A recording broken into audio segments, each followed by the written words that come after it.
अयोध्या को छोड़कर, अपने अयोध्या वासियों को छोड़कर, सब कुछ त्याग कर, माता पिता घर बार रिश्ते नाते सबको छोड़कर कल प्रभु श्री राम, माता जानकी और लक्ष्मण भैया तीनों वन की ओर गए।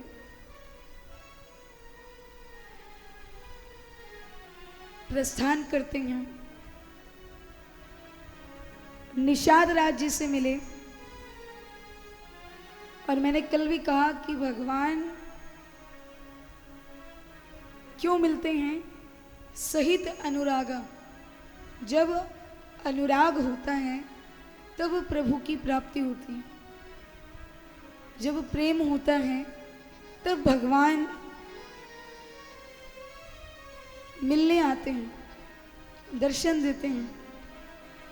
और यहाँ पर निषाद राज्य से भगवान की भेंट हुई,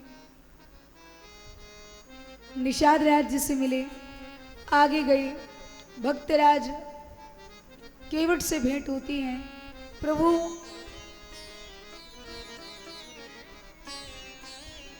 केवट का उद्धार करके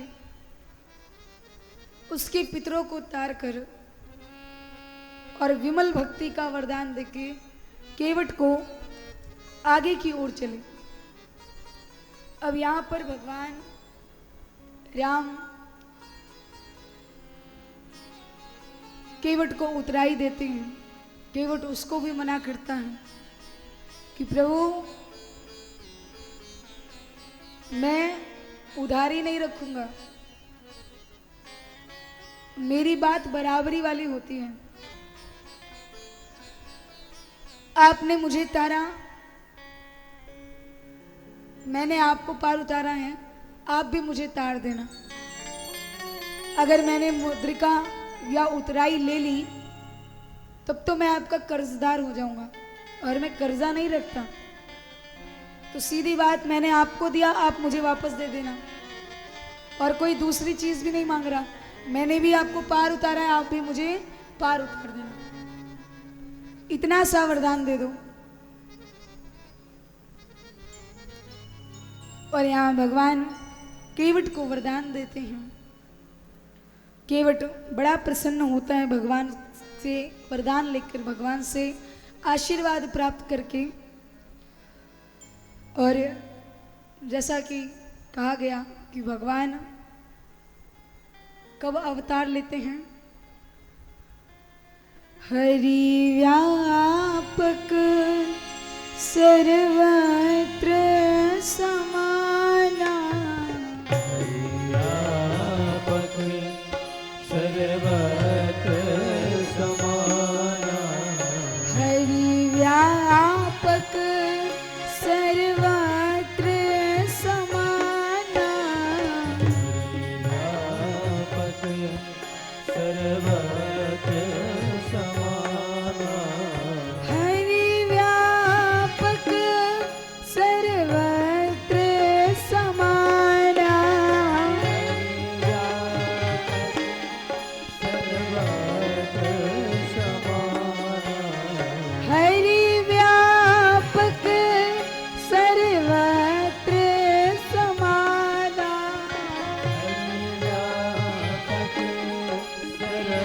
सर्वत्र समाना, प्रेमति प्रगट होई में जाना, प्रेमति प्रगट होई में जाना, प्रेमति प्रगट होई में जाना, प्रेमति प्रगट होई में जाना। हरि व्यापक सर्वत्र समाना, प्रेम ते प्रगट होई में जाना। भगवान प्रेम से प्रकट होते हैं। और आज भगवान केवट को उद्धार करते हैं। और यहाँ पर प्रभु निषाद राज जी को वापस भेजती हैं। अब यहाँ पर कागभूषुंड जी पधारे हैं और गरुड़ जी से कहते हैं कि महाराज, भगवान की कथा है, मैंने सुनाई है, आपने सुनी, अच्छी बात है, लेकिन करी पूजा समेत अनुरागा, मधुर बचन तब बोले कागा। कागभूषुंड जी कौन है? कौवे के रूप में। और कौवा कभी भी बोलेगा तो कर्कश ही बोलेगा, कभी भी कौवा अच्छे से नहीं बोल सकता। कौवा कुहू कुहू थोड़ा बोलेगा, कौवा तो काव काव बोलेगा। एक बार एक कौवा और कोयल एक ही डाल पर अपना घर बनाकर रहते थे। तो यहाँ पर गांव वाले जो थे, तो जब भी उस वृक्ष के पास जाते, कोयल को बड़ा दुलार करते, उसको खाने को दाना डालते, बड़ा ध्यान रखते। और कौवा वहीं बैठा रहता, उसको बेचारे को कोई पूछता ही नहीं।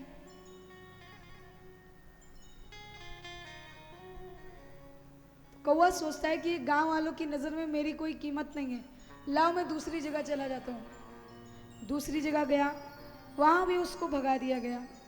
तीसरी जगह, चौथी जगह, ऐसे करते करते वो आधी पृथ्वी घूम लिया।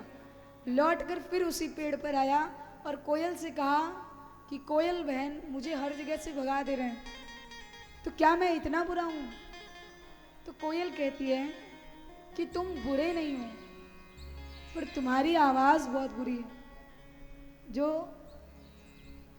जैसे मैं बोलती हूँ कू कू, पर तुम काव काव बोलते हो, लोगों को वो आवाज कर्कश लगती है, सुनने में अच्छी नहीं लगती।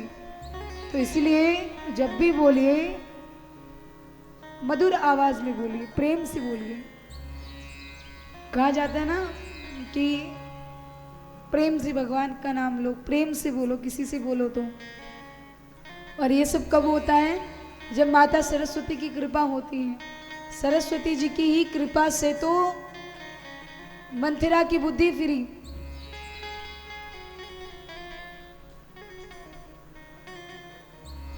मंथरा की मति सरस्वती जी ने ही फेरी, कुंभकर्ण की मति सरस्वती जी ने ही फेरी। इंद्रासन चाहता था, निद्रासन मिल गया। तो सरस्वती मैया से सबको प्रार्थना करनी चाहिए कि हे माता, आपकी कृपा, आपकी दया हम सभी पर बनी रहे। एक लोग बड़ा अच्छा भाव लिखते हैं, हे ईश्वर की देवी माँ, हे ईश्वर की देवी माँ, वाणी में मधुरता दो, मैं गीत सुनाती हूँ, संगीत की शिक्षा दो। सरगम का ज्ञान नहीं, ना लय का ठिकाना है, शक्ति ना भक्ति है, सेवा का ज्ञान नहीं। मुझे ज्ञान समंदर से थोड़ी सी लहर दे दो। तो माता सरस्वती की कृपा के बिना किसी को बोलने का, वाणी में मधुरता को और किससे कैसे बात करना है, वो ज्ञान नहीं होता। और यहाँ पर माता सरस्वती की कृपा बनी कि मंथरा की बुद्धि फेरती हैं और भगवान राम को 14 वर्ष का वनवास दिया गया और भगवान राम उसे बड़े ही विनम्र भाव से स्वीकार करते हैं।